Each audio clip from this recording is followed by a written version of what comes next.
चमचमीत खमंग रेसिपीसाठी रुचकर मेजवानीला सबस्क्राईब करा आणि बेल आयकॉनवर क्लिक करा.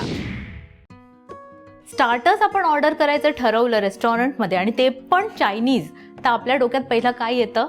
Chicken crispy. पण हे घरी बनवायचं कसं हा प्रश्न पडतो. आज मी तुम्हाला तीच क्रिस्पी घरी कशी बनवायची ते दाखवणार आहे. याकरता मी चिकनचे बोनलेस ब्रेस्ट पीसेस घेतलेले आहेत आणि ते हे असे लांब, उभे आणि पातळ कापून घेतलेले आहेत, कारण आपल्याला क्रिस्पी करायचं आहे. तर चिकनचे पीसेस मोठे असतील तर ते क्रिस्पी होणार नाहीत, म्हणून हे असे लांब कापून घ्यायचे आहेत. आता ह्याचा आपण मॅरिनेशन तयार करूया. सर्वात आधी जाणार आहे व्हिनेगर. हे 1 टीस्पून व्हिनेगर आहे. नंतर जाणार आहे काळी मिरी पावडर, ही पण 1 टीस्पून आहे. मीठ घालूया चवीनुसार, साधारण अर्धा टीस्पून घालते आहे मी. नंतर जाणार आहे अंड्याचा सफेद भाग, एग व्हाईट. नेक्स्ट जाणार आहे कॉर्नफ्लॉवर. हे 1/4 कप कॉर्नफ्लॉवर आहे. मैदा अर्धा कप. हे सर्व एकदा मिक्स करून घेऊया. हे चिकन पीसेस छान कोट करायचे आहेत आपल्याला. हे आता थोडं ड्राय आहे, त्यात आपण थोडंसं पाणी घालूया. फार पाणी घालायचं नाही आहे आपल्याला, साधारण 2 टेबलस्पून. पुन्हा एकदा छान मिक्स करून घेऊया. आता हे चिकन आपण मॅरिनेशनसाठी 1 तास बाजूला ठेवून देऊया. आपण जे हे चिकन मॅरिनेट करायला ठेवलं होतं ते साधारण 1 तास आपण मॅरिनेट करत ठेवलं आहे आणि आता ते आपल्याला फ्राय करायचं आहे. कढई आहे, कढईत तेल घातलेलं आहे मी. आपण डीप फ्राय करायचं आहे. हे तेल तापलेलं आहे, तर त्यात आपण आता एक अगदी मोकळं करून आपल्याला एक करून घालायचं आहे. मीडियम हीटवरती आपल्याला फ्राय करायचं आहे. आपल्याला हे फार अशी गर्दी करायची नाही आहे, म्हणजे खूप घालायचं नाही आहे एका वेळेला, कारण हे मोकळं होऊन द्यायचं आहे आपल्याला. असा छान गोल्डन कलर आला की आपण हे काढून घेऊया.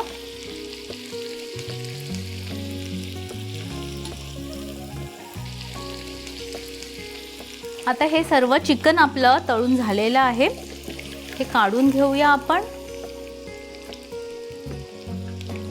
आणि आता सॉस बनवायला घेऊया. यात जे आपण सॉसेस घालणार आहे ते मी एका बोलमध्ये एकत्र करून घेणार आहे, म्हणजे आपल्याला घालायला ते इझी पडतात. तर त्याकरता मी घेतला आहे 1/4 cup Schezwan sauce, 1/4 cup tomato ketchup, 1 tablespoon chilli garlic sauce, 1 tablespoon soya sauce. हे सर्व आपण एकत्र मिक्स करून घेऊया. आता यात घालूया अर्धा टीस्पून व्हिनेगर. हे आता आपण बाजूला ठेवून देऊया. पॅन घेतला आहे मी, गरम करणार आहे. चायनीज कुकिंग हे हाय हीटवरती होतं, त्यामुळे पॅन चांगलाच गरम झाला पाहिजे. हे पॅन गरम झालंय, त्यात आपण ऑइल घालूया. तेल साधारण 1 टेबलस्पून घ्यायचं आहे आपल्याला. तेल छान तापलं आहे, त्यात आपल्याला लसूण घालायचं आहे. हा अगदी बारीक चिरून घेतला आहे मी लसूण. आपल्याला 2 टेबलस्पून घालायचं आहे लसूण. यात छान सौते करूया हा. नेक्स्ट यात मला थोडा तिखटपणा द्यायचा होता, म्हणून मी मिरच्या घेतल्या आहेत 2, त्या घालणार आहे. त्या ऑप्शनल आहे, तुम्हाला फार तिखट हवं असेल तरच त्या घाला, नाहीतर मग त्या सोडून द्या. नेक्स्ट पेपर पावडर, काळी मिरीची पावडर अर्धा टीस्पून. आता मी पातीचा कांदा हा घेतलेला आहे. हा असा उभा उभा चिरून घेतलेला आहे. त्यात थोड्याशा हिरव्या पाती पण मी ठेवल्या आहेत. तर आधी हा आपण कांदा ह्यात घालूया. हे 4 पातीचे कांदे मी घेतले आहेत. नेक्स्ट याच्यात मी भोपळी मिरची घालणार आहे. 1 भोपळी मिरची घेतलेली आहे आणि असे स्क्वेअर्स त्याचे कापून ठेवले होते. सौते करून घेऊया. आता घालूया मीठ. बाकीच्या सॉसमध्ये मीठ असणार आहे, त्यामुळे अगदी थोडंच मीठ मी घालणार आहे. आता हे सगळे बाकीचे सॉसेस जे आपण मिक्स करून ठेवले होते ते घालूया. स्टर करून घेऊया.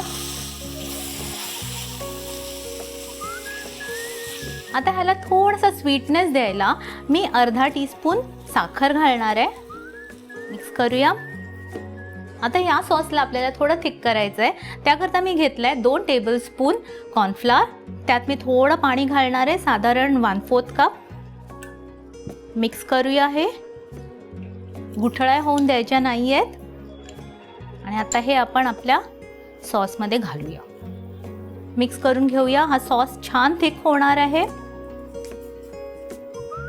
हा सॉस मस्त थिक झालेला आहे. आता यात आपलं फ्राय केलेलं चिकन घालूया.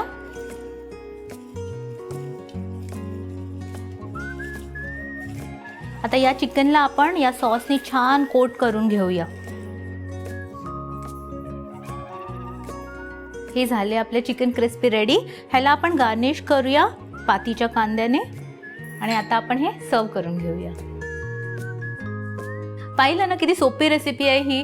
तर ही डेफिनेटली ट्राय करा आणि आवडली तर लाईक, शेअर आणि सबस्क्राईब करायचं आहे रुचकर मेजवानीला.